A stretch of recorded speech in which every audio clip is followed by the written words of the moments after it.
Thank you for tuning in once again to Gods, Demons, and Magic. This is your host, Sri Sachinandan Das. We're continuing to discuss the daemon in ancient and Hellenistic Egyptian astrology. At the end of Plato's Republic, there's an amazing story known as the myth of Ur was a soldier, one of many who died in an ancient Greek battlefield. And the soldiers laid on that battlefield for about 10 days until their compatriots came and retrieved their bodies. And all the rest of the bodies were shown symptoms of rotting, except for Ur's. He looked pristine, just as if he was lying in trance. And the bodies were collected and brought back to their home city, performed funeral rites, etc. And then when his body was placed upon the funeral pyre, he immediately woke up right as he was about to be burned. And he told an incredible story of his experience of the afterlife. And this story really gives us a good idea of how the Greeks saw the afterlife. After death, had found himself, along with his fellow soldiers, in a beautiful meadow. And this meadow was a sort of crossroads for the dead. Up from holes within the earth, there were dead or spirits who had actually, they'd been in the underworld for some time, especially experiencing the punishments of hell. And then from the heavens were coming downward souls who had experienced long periods of blissful enjoyment in heavenly realms, and their piety, in essence, being exhausted, were now coming back to the crossroads to again take birth. And so for 10 days, along with all of his soldiers and many other people, they were sort of lounging around and relaxing this meadow, which is described in other Greek literature, sometimes in great detail, sort of at the gateway of the underworld. And many of the souls, it's almost like a picnic, like they're all just sitting around talking and enjoying, and oftentimes meeting people they knew. Someone coming upward from hell, having been punished and exhausting his impiety, is now meeting a friend that has come down from heaven who has exhausted his piety. And they're, asking each other, oh, how is such and such, and what's going on there, and what's going on in the earthly realm. That's being asked of people who come from a recent death on earth. And so it's like a meeting of friends, and they're sort of relaxing in this beautiful meadow. And describes, what happens in this meadow, like some individuals are sort of bound in hell for an extremely long period of time due to being a sinful tyrant or, an abusive leader who had massacred men, women, and children, etc. Such individuals are in hell for a very long time, and he tells how when these individuals try to actually come upward and come through the path and lead through the doorway into the meadow, the door itself sort of blows them back, and the constables or the policemen or the guards of hell grab that individual and begin torturing him and punishing him and whipping him and beating him and dragging him sort of over a thorny pathward back into the depths of hell, while pronouncing to all the witnesses exactly what his crimes were. And you can see also within the Vedic literature in Srimad Bhagavatam, you find similar stories about these constables of hell. It's just very fascinating how these ancient stories you'll find all throughout these different cultural traditions, essentially in many ways the same story being told, the same descriptions of what happens in the afterlife. And similarly, he's looking up in the sky and he's seeing, the gates of heaven in essence opening and sort of angelic beings coming down and joining them all on the meadow. And so the meadow is really sort of like a resting place before rebirth. And that means rebirth into the human realm, into the human form, or at least onto this earth, even as an animal. And so after resting there for about 10 days, and the rest of everyone that had collected in the meadow, they began moving in a certain direction, sort of impelled by, necessity. They began moving towards the area of rebirth. And as they got closer, they saw this giant pillar of light, like a rainbow light, very similar to the rainbow bridge you might find in Norse mythology. So there's this incredible pillar of rainbow light sort of coming down from the heavens, penetrating through the earth and going into the underworld. And this is all sort of like on the astral plane.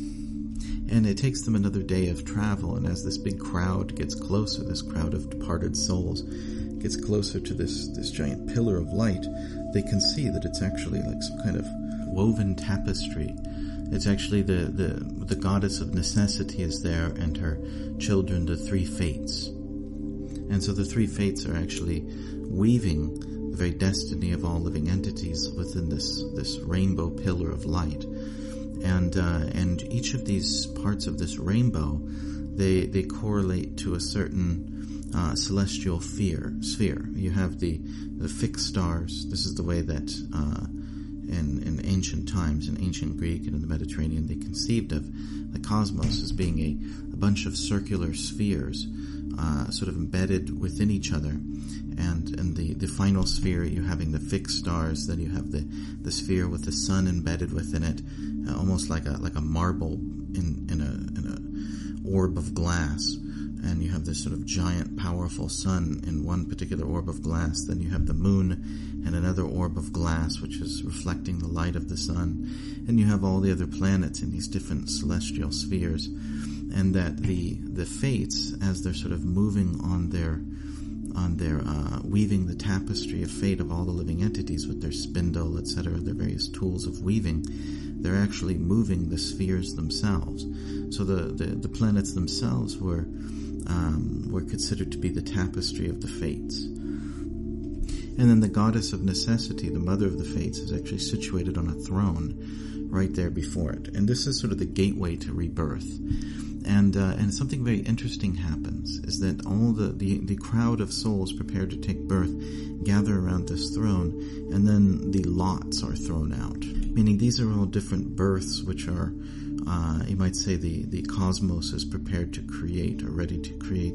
And all these living beings, or these soon to take birth, they all choose a particular life. They choose a particular lot. And Plato goes into great detail about what is the mentality of these different people. Like, some people are coming from the hellish realms where they've been punished, and they have a much more sober attitude. And they're ready to be responsible. They've learned their lessons. Whereas others are actually coming down from the heavenly realms where they've been enjoying, and they have kind of like a more, sort of like a naive, narcissistic attitude towards life. For example, the first person to choose a lot, the first one to get to choose a life, he chooses to be a tyrant. He chooses to be a powerful man. But then what he doesn't see in the lot is that he's supposed to eventually eat his own children. So he neglected to see that, and then therefore, when he sees it later, he becomes regretful. So there's this idea of sort of naivety born of enjoyment. And then you have a very interesting one is Odysseus. Many of the different heroes of the Iliad and Odyssey are there, like Ajax, etc. And it talks about how they make their choice and what they want to be in the next life. I think Agamemnon wants to be an eagle. Ajax wants to be a lion. Like, basically, these individuals that suffered tremendously in the human form of life, they're done with it. Like, they're disgusted, and they just want to be simple animals, and sort of get away from the complexities and disturbances of human life. And whereas Odysseus, who of course is a hero glorified for his wisdom, he's actually the last to choose his lot, and he chooses a life of, he's actually looking through a big pile of lives till he can find the one that he wants, and he's looking for just a peaceful life, just to be a normal, simple, peaceful man with no complexities of life, no disturbance, and he more or less keeps to himself like a philosopher. He's looking for the introspected philosopher's life. And he even comments after getting it that I would choose this if I had gotten the first lot. And so it really shows, everything that he's learned through his experience in the Odyssey has culminated in this desire for a peaceful, introspective life, not causing trouble to others. So once they've all received their lots, then they're sort of paired up with their daemon. Like, a daemon steps forward who will then sort of be in charge of that particular life. And they pass beneath the throne of this goddess of necessity. And they begin moving downward into this sort of desolate valley where they get to the river. And this is the river Leith, which is the river of forgetfulness. And if you drink of this river, then all of your memories of your previous life they vanish. And so himself, he was actually told not to choose a lot. and that he's not going to take rebirth again. He's going to be sent back, and not to drink of the river Lethe to forget. Rather, he should remember his experience in the afterlife, to share it with those in this waking reality. And so after these individuals drank of this river Lethe, then it mentions, they kind of like sat there resting, their daemon apparently there also. And then sometime in the middle of the night, there was a dramatic earthquake and thunder and lightning, and then they just began shooting up like rays of light into the sky. And apparently the time was there for them to take their births. And he himself just awakened on the funeral pyre as the embers were being lit, and everyone standing around shocked to see that he had come back to life. And so within the sort of Greek cosmology, there's a clear idea that you choose a particular life. You've actually, the one that you're living, in a sense, you should be resigned to your fate, and you should accept it with maturity, because it's the one that you chose, and you're responsible for it. And the daemon is there to conduct that life and to orchestrate it and assist you, and also to give you guidance by which to live a life of virtue. In fact, the Queen of Necessity, or the Goddess of Necessity, she goes into this long instruction about what is virtue and how you should cultivate it. Essentially, the purpose of rebirth is, and no matter what lot you have, or what life you've chosen, or what your karmic destiny may be, the purpose of it all is to move upward in your spiritual consciousness. And so the daemon is meant to help you with that. And in the way that free will and works into this, in other words, you are bound in essence by the fate of that life, but you also have free will, just like an actor. Say you have someone playing Hamlet, in a play. So he's bound by the role of Hamlet. He has to be Hamlet, and he has to speak the words of Hamlet, and he has to follow the basic actions of Hamlet and stay within a certain boundary wherein people will understand that, yes, this is Hamlet. But at the same time, he has a lot of freedom to interpret. Every actor plays Hamlet differently. And you'll see that the actor will put themselves into whoever they're playing. They really invest their highest ideals, their deepest fears. They really make the character their own. So the sense in which you have a certain karmic destiny or a fate which is given to you, and you have to follow that particular trajectory of that life, and yet you can make it your own. You can invest it. You can, with your own hopes and your own desires, and you can climb upward towards transcendence by cultivating virtue and knowledge, especially with the help of one's daemon. The daemon is also referred to in other places as the pilot of the ship. It's kind of like during the 9 months that the body is being developed within the womb is considered the time in which the ship is being built. And then you're the passenger on the ship, and the daemon is the pilot. So he really has a controlling position within your life. He's dominating your life and arranging things behind the scenes, steering it, if you will. And his primary purpose is one of encouragement. As you move within that particular life, as you play that particular role, then he encouraged, like an acting coach. He wants you to, say there's someone playing Hamlet, and you have the acting coach is really trying to bring out a more virtuous Hamlet. He's trying to encourage sort of a divine inspiration with the actor to take it to an entirely new level. So the daemon is really there sort of encouraging you and trying to bring out that virtue within you and trying to utilize that particular experience of life in which you're bound to make spiritual advancement.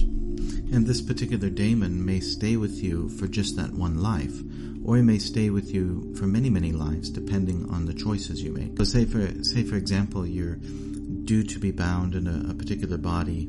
You're going to take on a particular life. You're going to live that life according to the conditions of fate which conduct it. And it's a life of misery. It's a life of suffering. It's a life of struggle. Maybe you're a poor man working on a dock, trying to raise children after his wife has died, or something like that. And yet, and you're really bound by that fate, and yet you can choose within that fate to cultivate higher virtues, such as surrender to God. You can choose to be a virtuous and pious person who devotes themselves to worship within the sphere of that particular life. And And therefore if you make that choice and have that intention, a particular daemon will come with you. A very high level, if your desire is to surrender to God, for example, a very high level daemon may come down and be your guide. And then that daemon will stay with you, say in the next life, if you choose to continue to cultivate that path of surrender, then that daemon will remain with you and he'll help you again and again and again. But if you choose to follow another path and you choose to say, forget this surrender to God stuff or this spiritual realization, I'm just going to try to make money and try to, enjoy myself, then that daemon will say goodbye and you'll get another daemon who's actually more interested in, he's more expert in the field of materialism, right? So there's this way in which you also can cultivate a long-term relationship with a daemon or not. In the next episode, we're going to go into more detail about one's personal daemon and how one understood it both through theurgy as well as through astrology. So please tune in next time. Thank you very much for listening. If you found value in this, please like and subscribe. If you're listening on iTunes, please visit srisachinandana.com/iTunes and leave a positive review. Thank you again, and we hope that you'll join us next time on Gods, Demons, and Magic.